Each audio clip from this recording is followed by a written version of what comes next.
Girls seek revenge. A grown woman is going to cut you off, move on, and act like you never even existed, which is not a performance.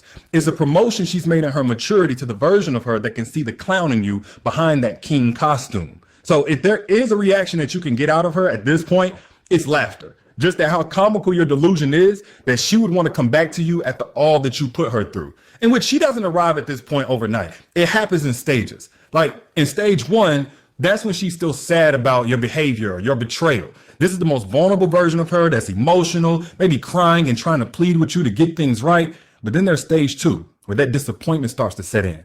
And now her expectations of you are starting to lower. Then there's stage three.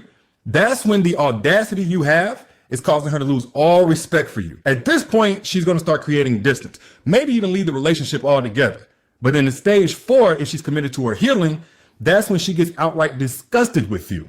And that's when you've lost her for good. Because once she gets to that stage, her apathy isn't an act. It's an awakening to who you truly are. And don't get confused by her taking a break from dating anybody else. That's not because she's in battle with whether or not to give you another chance. That's because she's still getting over the embarrassment that she gave you the first one. See, at this point, you're going to be blowing her up and texting her, and her responses are going to get slower and slower until they just stop. Not because she's contemplating whether to work things out, but because she's confused as to why you still have enough confidence to reach out. I mean, she went from picturing her last name matching yours to being ready to gag anytime your first name is mentioned around her. Yeah, that type of woman ain't got to destroy you in order to get to this point. She just got to discover her worth. So don't confuse her being silent with her giving you silent treatment to get back at you. That's her sanitizing her spirit now that you've been removed. Because when a woman truly knows that she's the prize, she doesn't want to get revenge on a parasite. She wants pest control so you never come back into her life.